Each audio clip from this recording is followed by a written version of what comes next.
இந்த அவையில் பேசுகிற பொழுது அவருடைய போட்டோக்கள் அதில் வரும். ஆனால் இங்கே வந்திருப்பது அவர் போட்டோ அல்ல.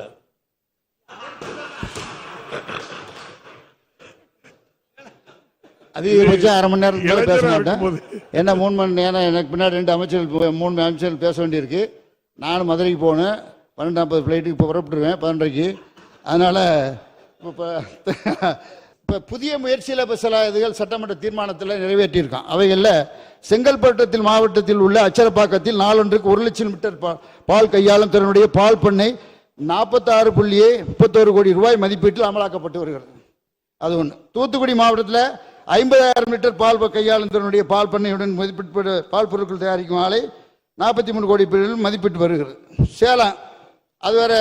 சேலத்தில் ஒரு நாளைக்கு 5 லட்சம் லிட்டருக்கு பண்ண இப்போ 7 லட்சம் லிட்டர் ஆக்கியிருக்கான்.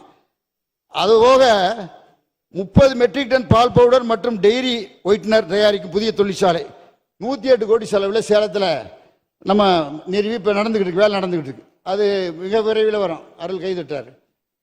அவர் பார்த்துட்டு பாருன்னு நினைக்கிறேன். போயிருக்கு. அவை முன்னவர் அவர்கள். அன்பும் உறுப்பினர்களே, இந்த அவையில் பேசுகிற பொழுது அவருடைய போட்டோக்கள் அதில் வரும். ஆனால் இங்கே வந்திருப்பது அவர் போட்டோ அல்ல.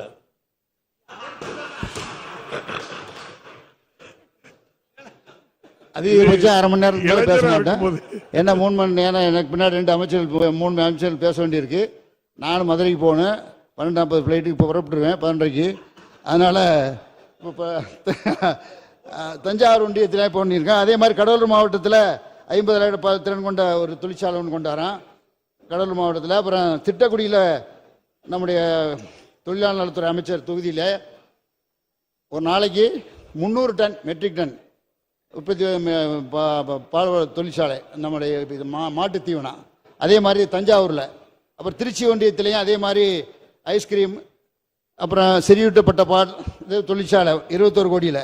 நீலகிரி மாவட்டத்தில் 13.14 அமைக்கல படி தொழிற்சாலை.